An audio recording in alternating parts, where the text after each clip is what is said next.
Welcome back to the Wolff Den presented by Win Again Club Room. I'm Matt Wolff, founder of Ticket Time Machine. Today we welcome Hilary Loftus to the show. Welcome to the Den. How are you? I'm great, Matt. Thank you. This is a great opportunity, and I'm excited to be here with you on the Wolff Den. Yeah, it's going to be an important conversation. I hope to educate and get a little bit more information about what you guys are doing. For the people in the audience who don't know or who will watch later, give us a quick intro to who you are, and then we'll get to it. So I am the Healthcare Education Director for the Howe Foundation of South Florida, which is also going national. We just worked with someone out in Arizona, a concussed student athlete, back in January, which made us national as well.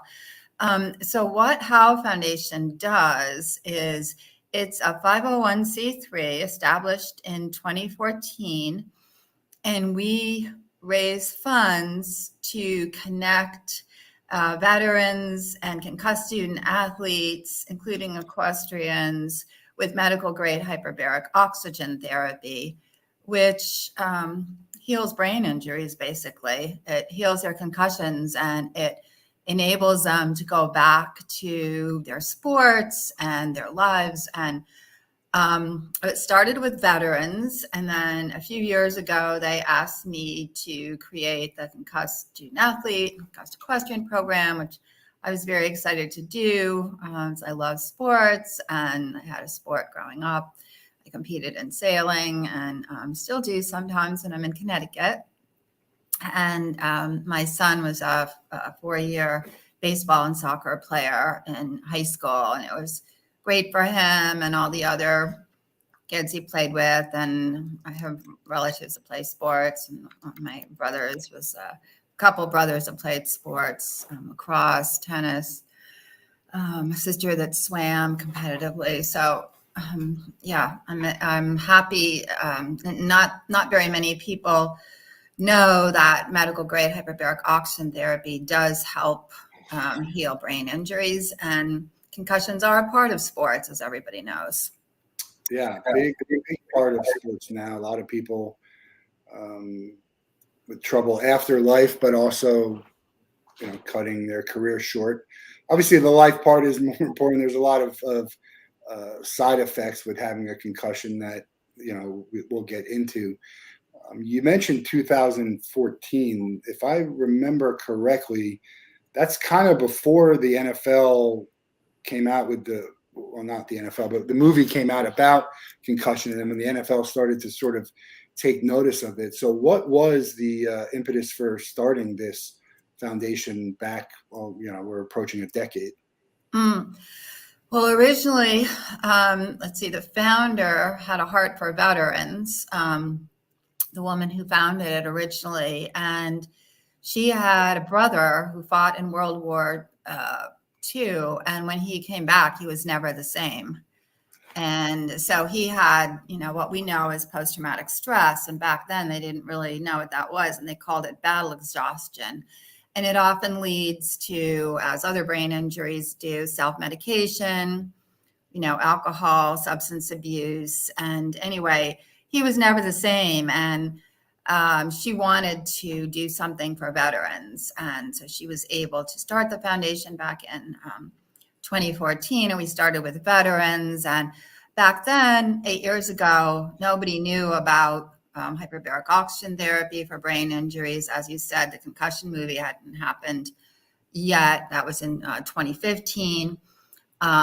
So we were kind of scrambling around. The money was there because, she'd started it by funding it, but we were looking around for veterans. And then 8 years later, we have a wait list. And there are, starting 5 years ago, there were 10 states that passed in our country that passed bills saying that the VA had to inform veterans that there was something called medical grade hyperbaric oxygen therapy that could help them.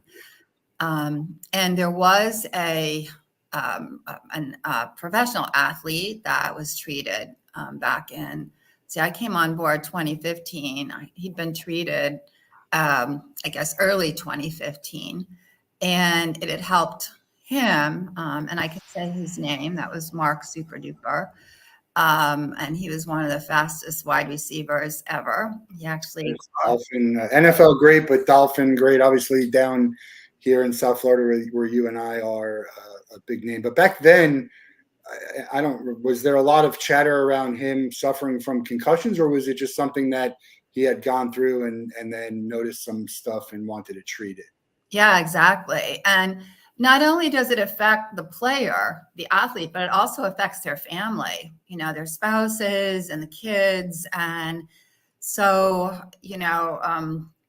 yeah, so that was a big part of it as well. There were, he was concerned about his family, and his family was concerned, as which happens with, if it's a student athlete, it changes the atmosphere and the trajectory actually of the whole family when someone is brain injured. So we're very happy to be able to help people with their concussions, because it helps not only them so that they can get back to their sports, or in the term. And I mean, Mark, his concussions had happened back in the mid 80s, years and years ago. So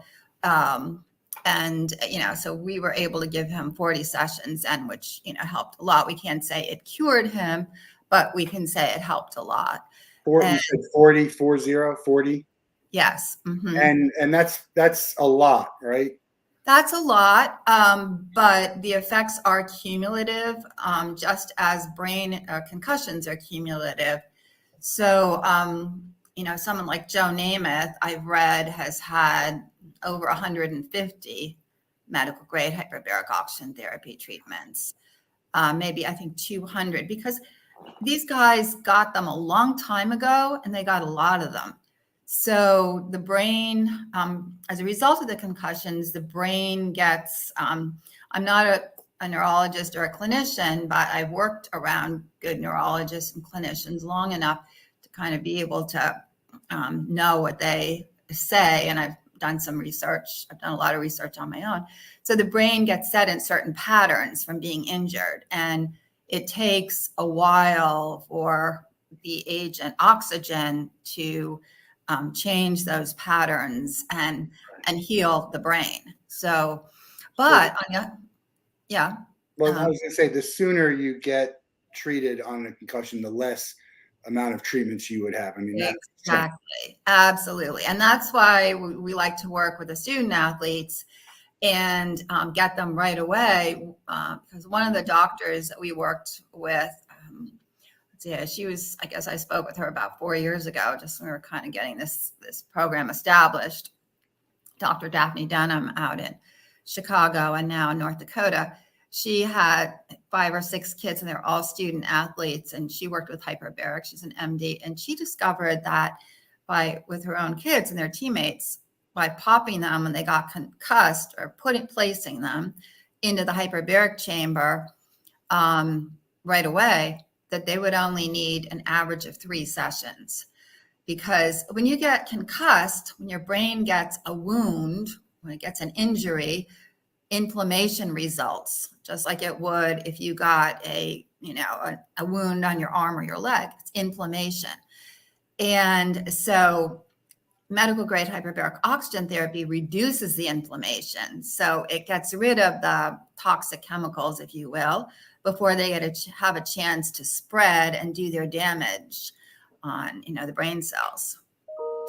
Well, what's the downside of doing this, especially if you do too many? I mean, 150, 200 times of doing, I'm not a doctor again, but I would imagine that anything you do that amount, could have some sort of impact. Is there a negative side effect, or something that could, not be great? Not to say that you shouldn't do it, because, we're talking about pros and cons and what would outweigh.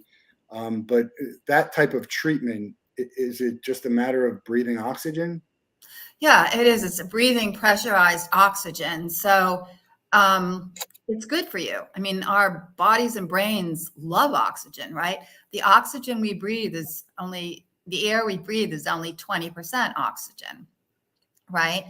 And when people are sick or, in the hospital, maybe after they've had surgery, they give them that cannula with 100% oxygen to help them recover and heal faster. So our bodies love oxygen. It's like our bodies love exercise. Can we exercise too much? Well, I guess there is such a thing called oxygen toxicity, which, you're not going to do 120 in one, month. That would be too much oxygen. It's spread out over time. For example, a steeplechase jockey that we treated, those guys get a lot of concussions, guys and gals. That is, it's like horse racing, plus they're going over jumps at the same time, and it's all time. So we treated a 49-year-old steeplechase jockey. It was quite, well known, and I think he had something like 17 or 18 concussions over his career. And it took me actually 3 years. Their schedules are so packed. They just do not want to take a second, of time off because, they don't want to lose a client, or they're responsible for the horses, very expensive horses. So anyway, it took me 3 years, but he finally made the trip to get into the chamber, but he said he could only take a month off. But he needed 40 sessions. Luckily, he could do 2 a day. But they have to spread it out over, they have to give a 4-hour oxygen break. So he'd have 1 in the morning, and then he'd come back, 3 in the afternoon and do another session. He was able to do it. Yeah. And some people's their ear canals are such that they can't do more than 1 a day. And, some people feel the pressure in their ears more than others. So, but I've done it. Going through the ears? What? Everything's going through the ears, or it's just as it comes up, it goes out? Yeah, well, it's like scuba diving because it's pressurized. Right. So it's 1.5 atmosphere pressure to 1.75 to 2.0. So that's like being underwater, 16 to 35 feet. So the pressure that you feel in your ears when you're underwater, you feel that for the first 10 minutes when they're taking you down to pressure, and you feel it for the last 10 minutes. And I've done it. I've done 10 sessions and I love it. And I just felt the same. My ears pop just like they do on an airplane, but I don't care. I was going to ask that, like, it's good for you. It helps with your mind. So while you guys are focused on veterans and concussed athletes, this is something that is mainstream and other people are doing just for health. Like they would go to, I went to a water spa where you just kind of float in darkness, which was interesting. Yeah. Float chamber. Yeah. Yeah. There's so much awareness now of how important our brains are, and, different non-invasive, chemical ways that we can help our brains. Whether our brains are pretty healthy, we just want them to be healthier. We want to keep them sharp as long as possible. Or if they're injured, like with a concussion, and that this can actually heal that concussion.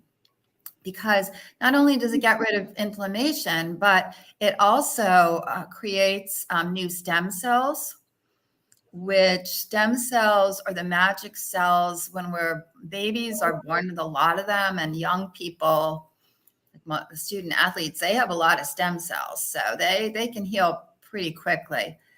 But the older we get, the fewer stem cells we have, and they're weaker. So, but the medical grade hyperbaric oxygen therapy enhances the stem cell production, and it creates new blood vessels and capillaries to bring more in the brain, to bring more nutrients to the damaged tissue and heal it.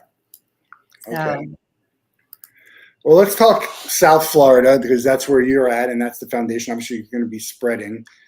You're a nonprofit, so you guys raise funds, and my understanding is that for the veterans and the students, there's no cost to them.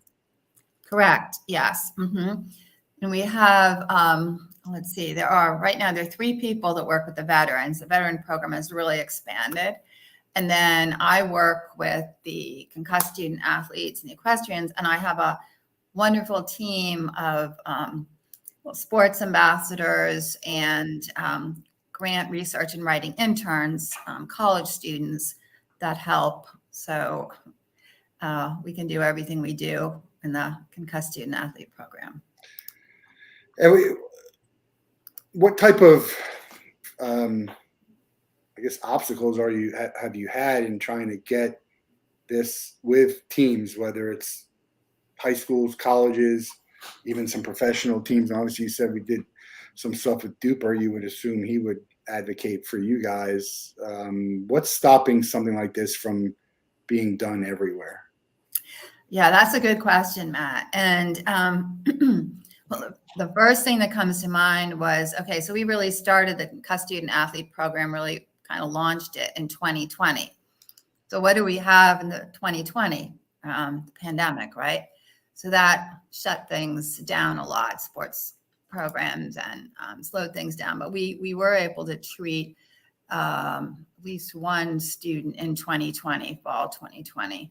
And another barrier is that hyperbaric oxygen therapy is not taught in medical schools, really, except for it's maybe touched upon. It's maybe in one, lecture, from everything that I've heard from doctors of all ages. And there are 14 diagnoses that the FDA has approved for hyperbaric oxygen therapy that are paid for by insurance. And even a lot of those aren't public knowledge, or some doctors know about it and advocate for it with their patients, and then others don't.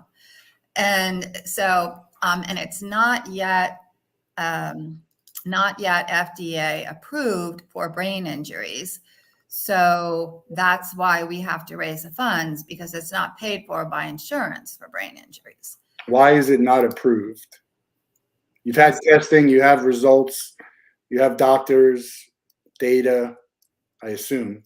Yes, we do. We have a lot of research, and that's what, I ask all of our clients to go to their doctor when they apply to Howe Foundation, which all they have to do is just go on the website and see where the how to apply button is, fill out the questionnaire. And then, we put them through a process. The executive director and board of directors looks at at the applications. And so then when they are deemed, if they're admitted to the program, that we can pay for their treatment.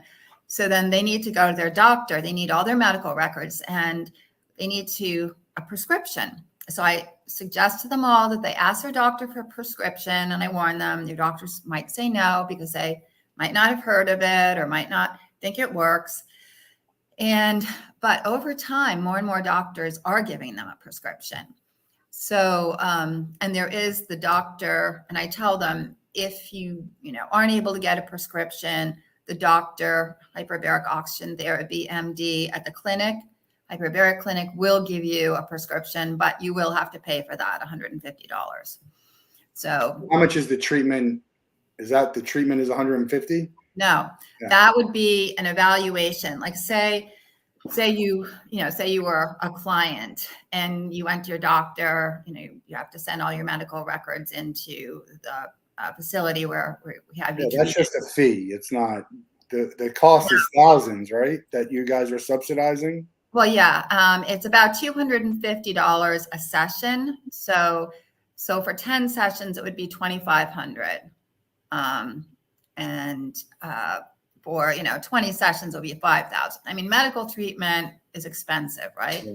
In the hospital, they bill out over $1,000 for each treatment. Yeah.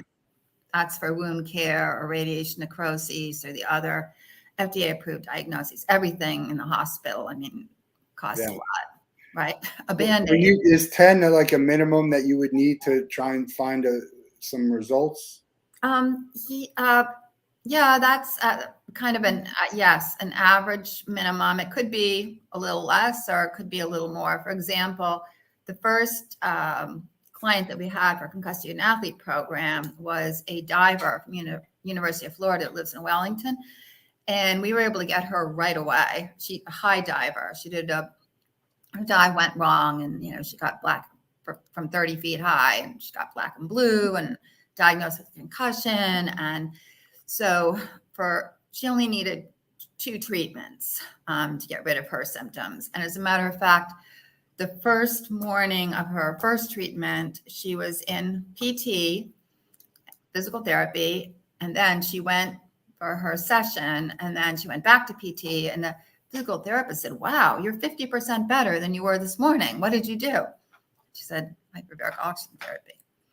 And then she did another one. Yeah, it was this girl's first concussion. So it depends how many concussions you've had. Everybody's brain is different, and every concussion is different too. So a hockey player we just treated, this kid, let's see, he was 22 when I met him over Zoom. He was out in Arizona. Actually, he's the one that made us go national. And he'd had 10 concussions since age 11. He loved hockey. I mean, everybody loves their sport, right? Yeah. So this kid had played since he was 3. His dad played hockey family, but he was a defender. So, the fights and all that.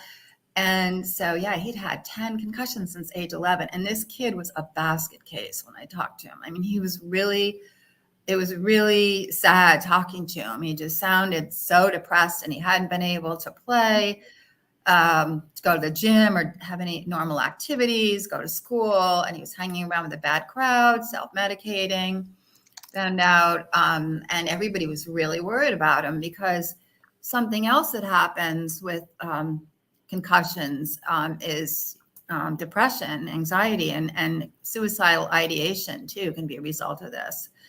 And, it's just so unnecessary to see that happen with a student athlete. So anyway, I'm so glad that we were able to, get him.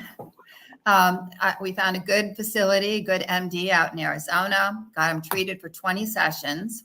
First, we tested him, and it's weird. The brain is so his test results were bad, but not the worst I've ever seen with another kid that had only 4 concussions.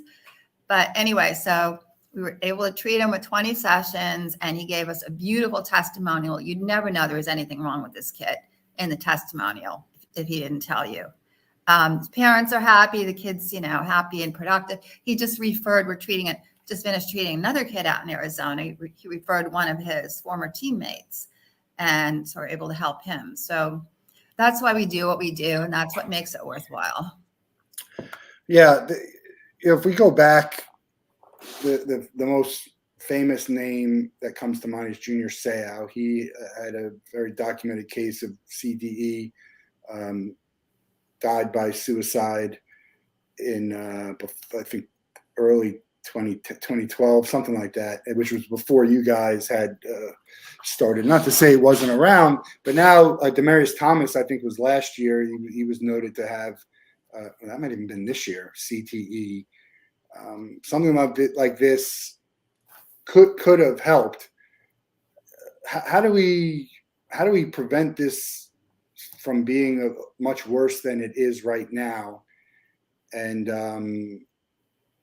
again, why aren't we giving everybody this stuff? The NFL has a lot of money, and a couple $1,000. First of all, they're gonna owe people money from lawsuits and stuff, and maybe put that money towards getting treatment to try and help people and to help lessen this. And that's just NFL.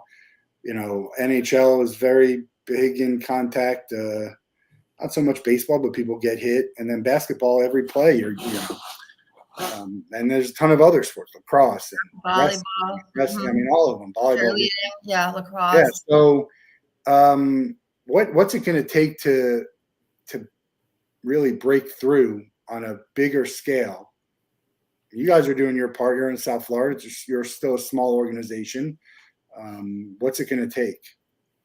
I think, awareness and being brave enough to kind of step up and say, well, we're just going to do this. And because we know it works, and here's the evidence, and you all might, it might be not what you're used to, but it does work. And we want to help these kids and these athletes. They've worked hard. Their families have worked hard to support them doing this.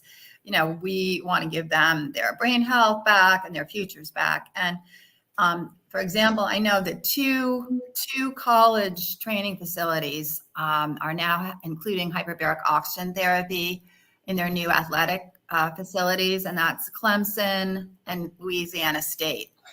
And I saw that within the past 6 months. They can do it on their own with the right medical people and the right equipment. They can do it on their own, which is, it's great. Yeah. You're happy to help and get as much, but you're here for awareness. Like if they're creating this on their own, even better. And perhaps maybe you guys can send the stuff. You'll be able to at some point be able to send people to them to get treatment and make it a bigger thing. Yeah. Spokespeople in the medical field, like say, for example, Dr. Joseph Maroon, who was a Pittsburgh Steelers team neurosurgeon for 40 years. And he likes hyperbaric oxygen therapy. And now that he is retired and working as a consultant, he is very vocal about it. So, different institutions have different policies and things like that. It can be very political, but when you're on your own and you have a reputation, someone like he does, he's got a sterling reputation, and he's a triathlete himself, and he uses hyperbaric oxygen therapy himself. He's documented it. So people like that are big. But we're not talking about a pharmaceutical company trying to introduce a drug to get approved to make billions of dollars. We're talking about a therapy that is looking to help people without. I guess they could say in some way, once we approve this, you can go and sell it and do it. But so I'm still trying to understand why the FDA, why we can't get approval for something like this on a larger scale, because that seems like it's a game changer if that happens, right? It is, yeah. And there are a lot of people in our country working hard at it, and knock on wood, I believe it will be approved in the, I would say within, knock on wood, 5 years, I would hope. I know I learned from my father, actually. He was the first cardiovascular surgeon in Stamford, Connecticut, and he was also a World War II veteran, and he was in the Merchant Marines.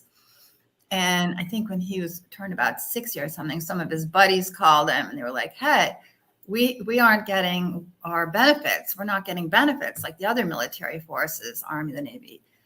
And my father's kind of shocked, and he was like, you're kidding. Well, that's not fair. We were all in the same torpedo-infested waters together, on those ships. And so he and a bunch of others involved in the Merchant Marines, they worked for 10 years. They testified in Congress. And he spent a lot of time and energy in it. They all met a lot.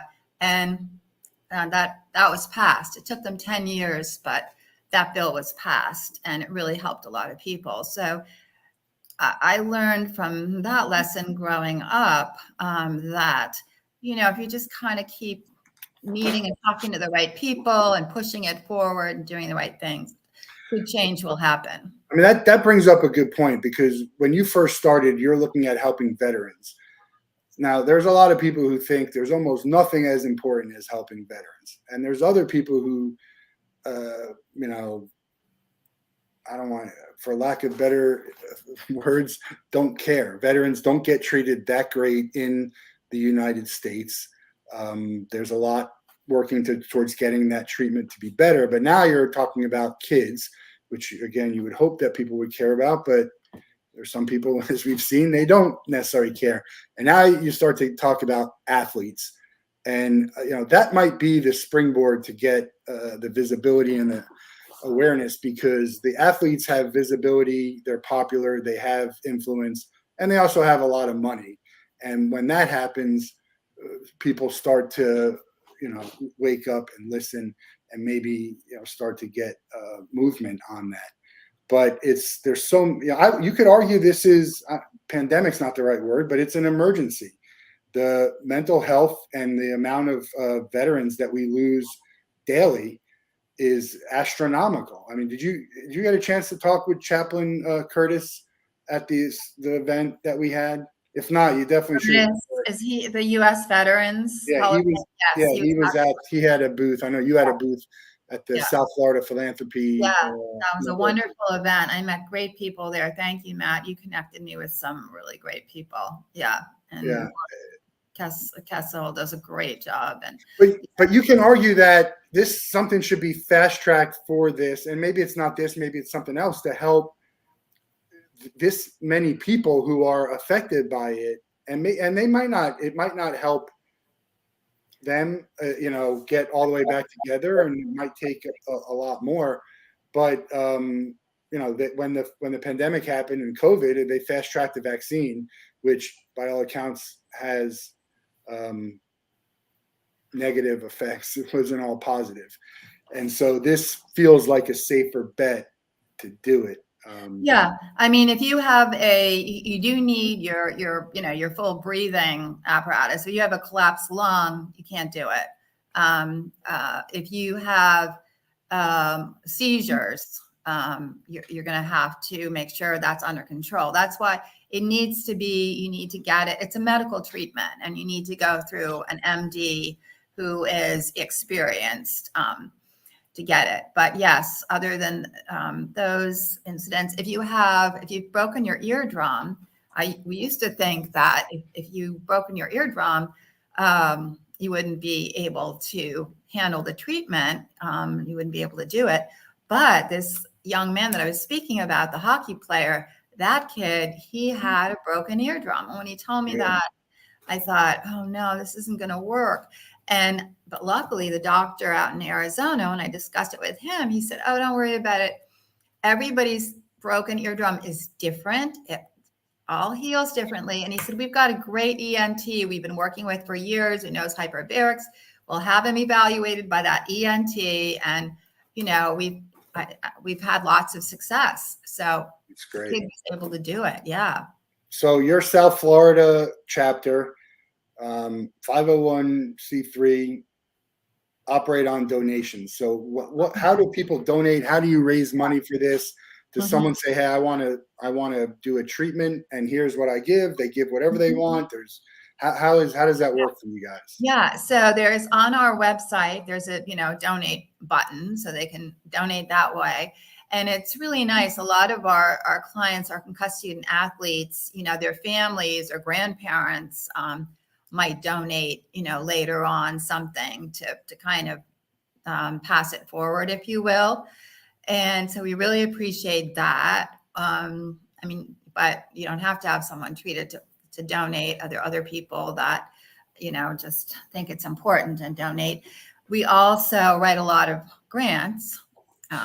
That's how I train these young people to write grants, and we're working on. That's through the government. To private foundations, actually. Yeah, private foundations.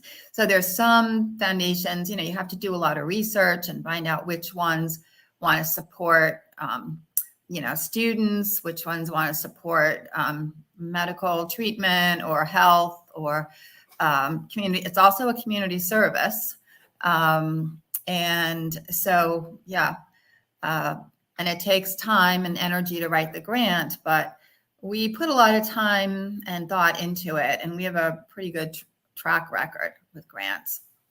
We don't get them all, but we do have a pretty good track record, but we need more. Right now, we need more. Last year, we had enough money, but now we need more money.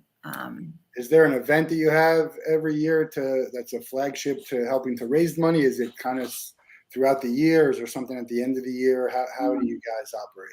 It's throughout the year, really. We give presentations. We love doing presentations at schools, and actually middle schools, we love to give a presentation at a middle school, because the younger the athlete, the less protected their brain is.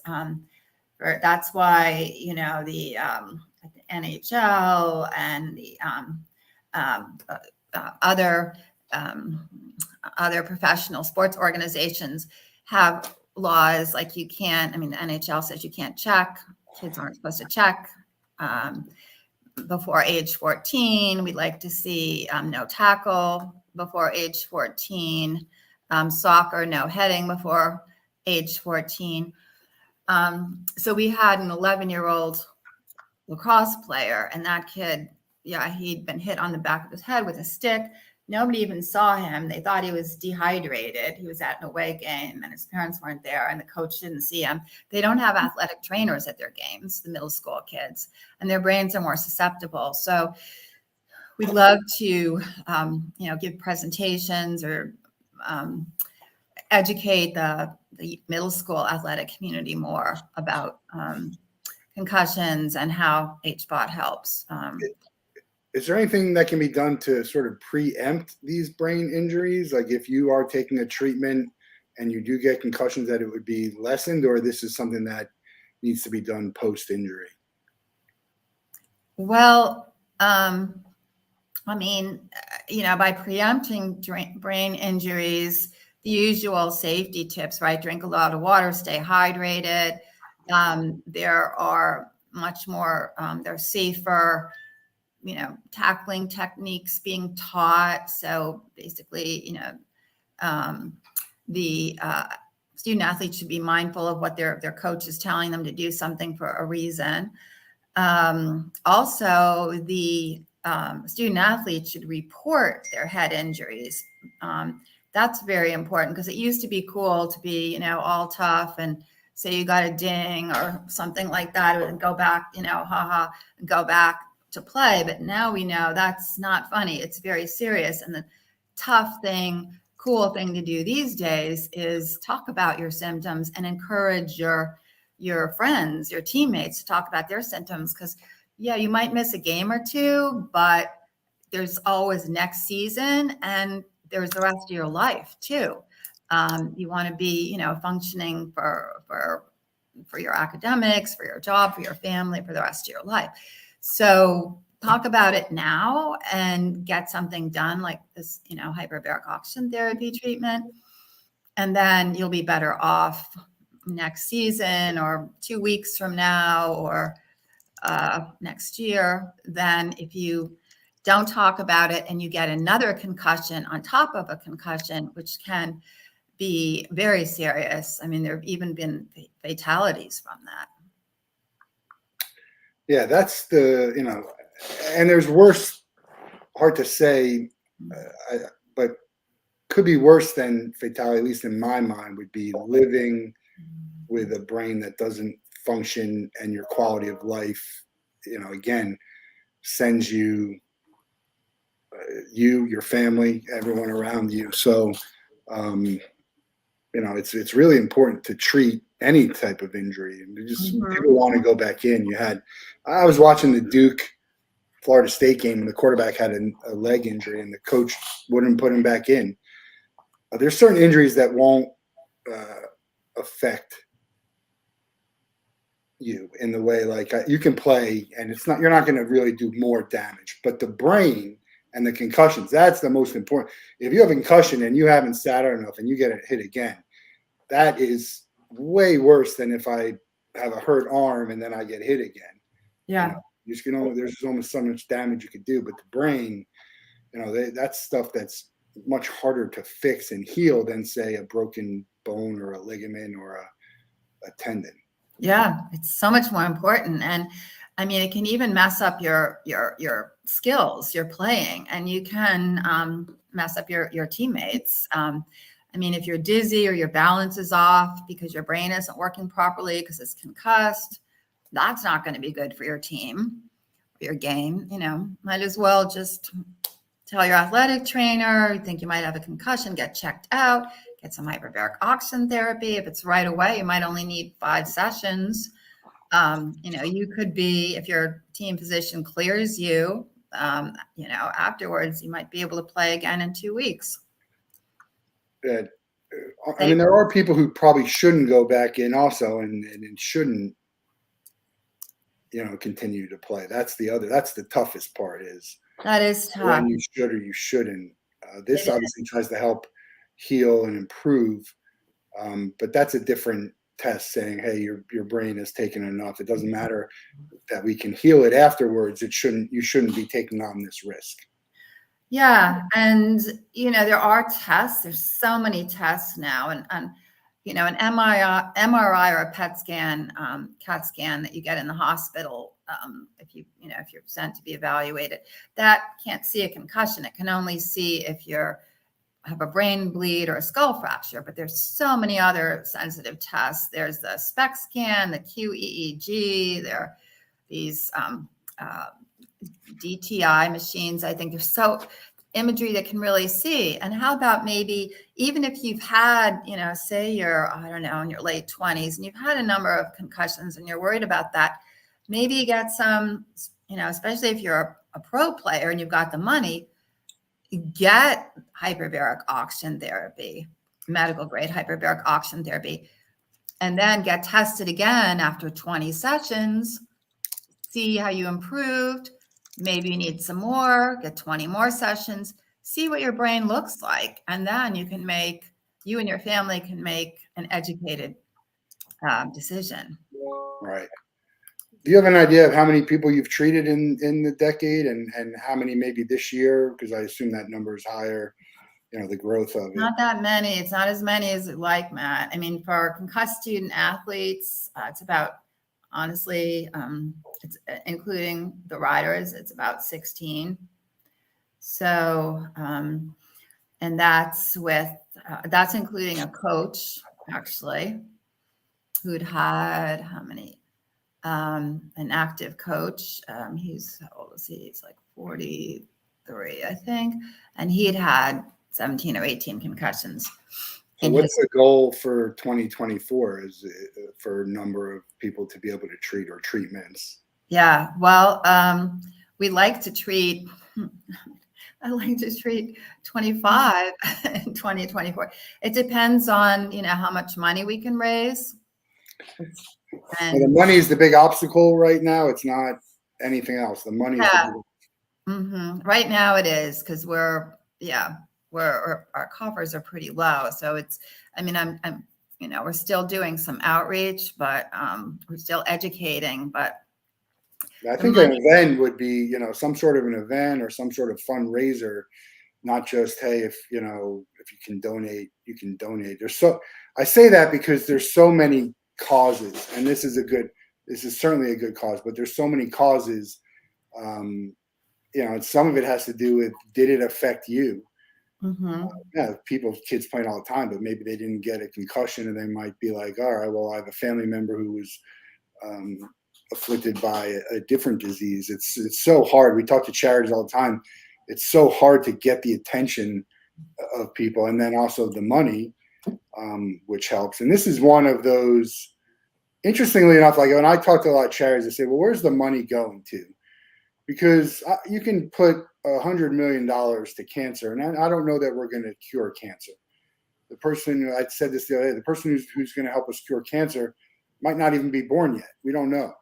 The good thing about what you guys do is money translates into treatment, and you can actually, on the website, dictate who you want to treat. Do you want to treat a veteran? Do you want to treat a concussed student athlete? So, I think that's an advantage that you have, that people will know, if I give this money, I will be treating people. Almost like the collecting money for turkey Thanksgiving dinners, although we don't necessarily know that someone gave a family a meal, but you're saying, hey, if I give you this much, we're going to buy the meal. So to me, I think that's an advantage that you have, but it's a crowded world with a lot of problems and that we're all trying to solve. mental health is a big thing for me. Obviously, it was same here. Yeah. What we champion for, and I'll put that on the bottom for a minute, but it's tough. It's tough to get the minds and the money and the time of the people who can help. And so how do you do that? Like no one has a roadmap, right? That's just what we have to try and figure out how we can do it. I think you do a good job by joining something like this, because people are who didn't have any idea existed, joining the showcase like we did for the South Florida Philanthropy Network, and being able to educate some schools. So hopefully we can get you some visibility here and some people in the South Florida area who might say, yeah, come over to our school. We'd love to hear what you have to say. That'd be great. Yeah, we'd love it. We'd love it. I mean, I just did a presentation with one of our doctors, Dr. Daniel Cantor. He's our chair of our medical advisory board for concussed student athlete program. And he was a team doctor for a rugby team. And I'm not going to say the name because I might get it wrong, but I don't want to say the wrong one.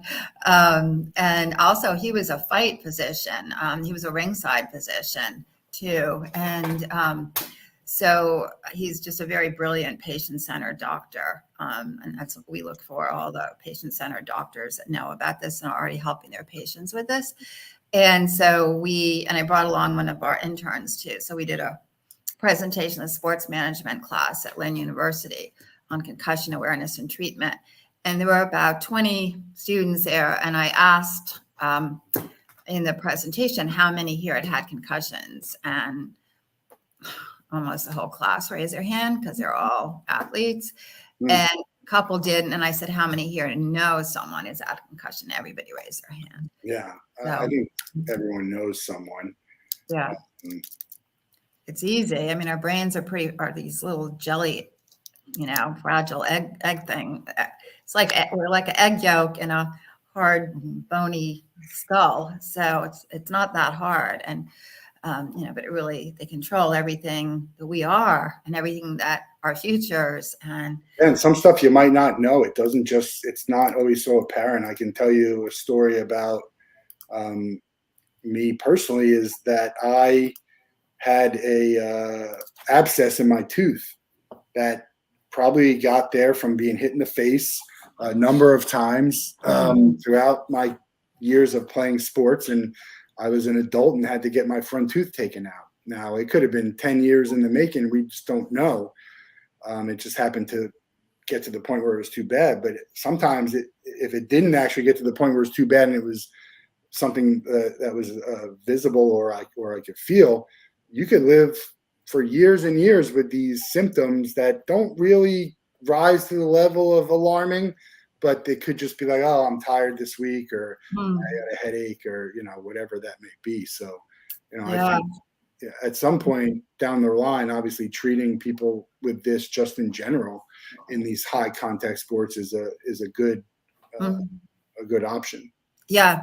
I mean, that would be so great, because we can't say that it cures CTE, because there would have to be, studies. I don't even know if there's a study being done right now on HBUT and CTE, but if there is, it wouldn't, the results wouldn't occur for, 5 or 10 years, right? I mean, you have to see what happens to the brain compared to someone that hasn't had any HBUT, maybe more than 10 years. But it's not going to hurt the brain. I mean, the brain loves oxygen.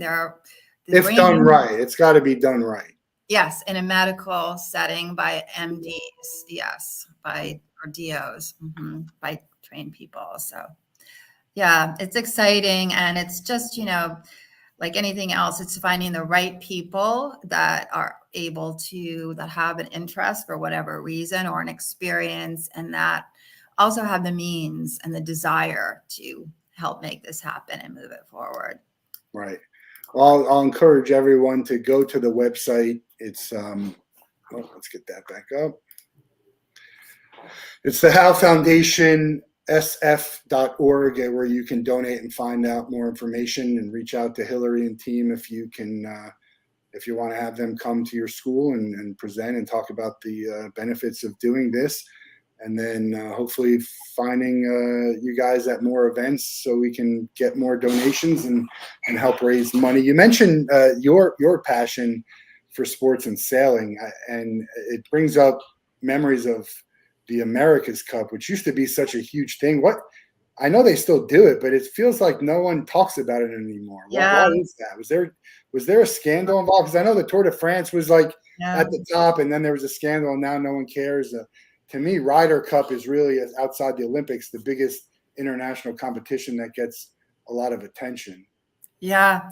Well, that's a good question, Matt. And it's interesting because they changed the design of the boat basically. And I'm what year, but it used to be a monohull, a sloop. They're beautiful boats, and that really kind of, and now it's catamarans, and it's very high tech, but it's not the same experience for an athlete or a sailor as it used to be. I mean, the guys, last time I was involved was maybe 15 years ago. So I saw one of the America's Cup sailors, and he was talking about how racing on these big catamarans, and they have to wear football gear. They have to wear helmets and pads because Yeah. and he said it's like when the boat changes course, when it tacks, and when it goes up on its side, which is called heeling, he said to get up to the top, it's like climbing up the side of a building or something. It's just not the same as it used to be. So, but for this, it is developing a lot of great technology for the sport of sailing, but that might be a reason. But when you were just speaking about the Olympics and the Ryder Cup, I know you mentioned to me that organization, the conference called Teams, that was here in South Florida. And I Googled it. I wasn't able to participate, but I did see that the athletic director of FAU, Brian White, was giving a presentation. And I saw him at one of their lunches. I like to, get to know them and the athletes and support them.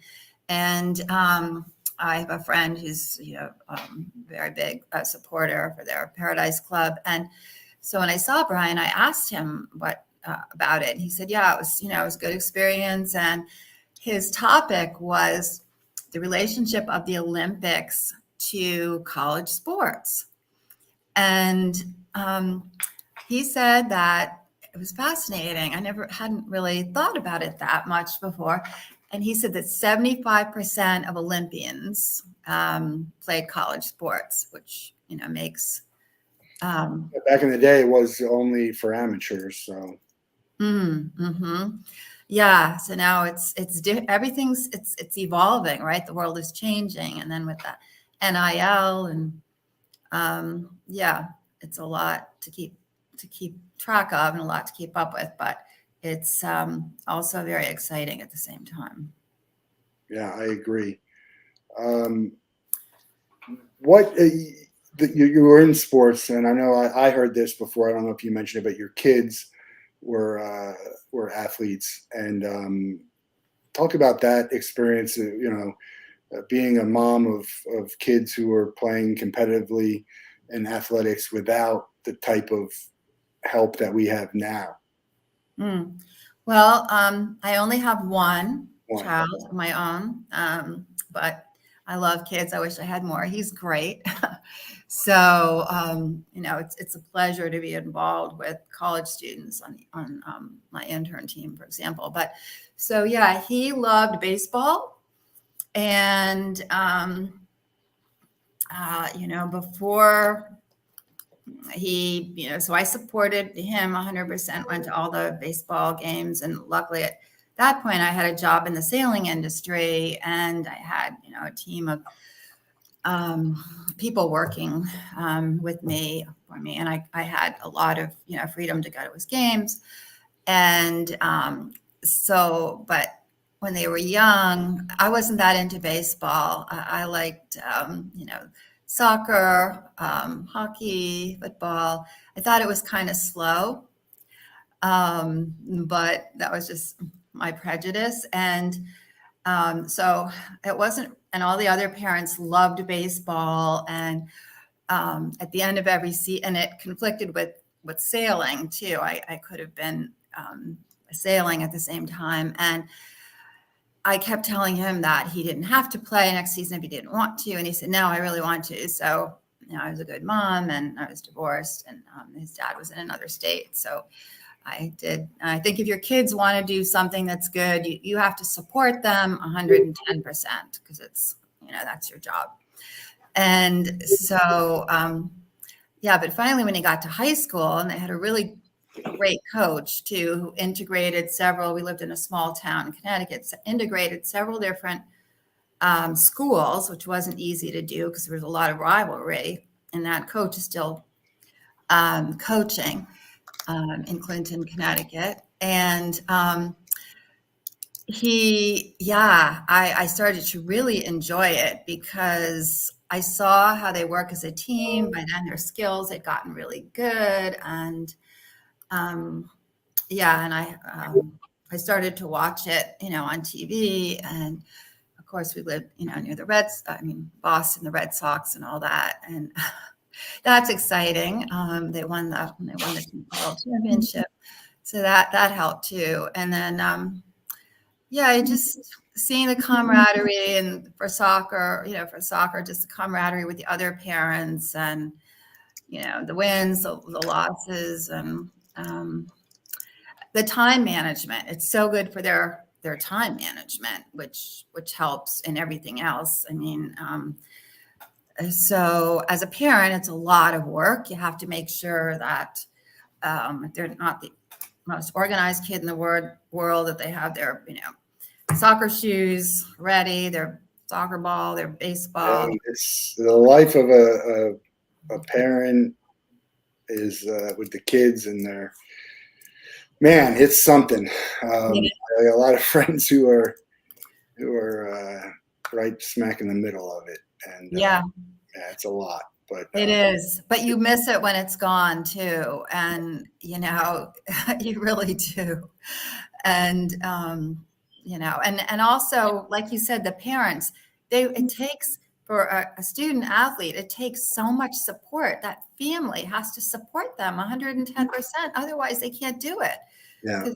They're kids. And so financially, getting to places, mentally, helping them out with the other stuff, responsibilities that they might have. It's a lot. So if we can help take away or help them heal, that would be ideal.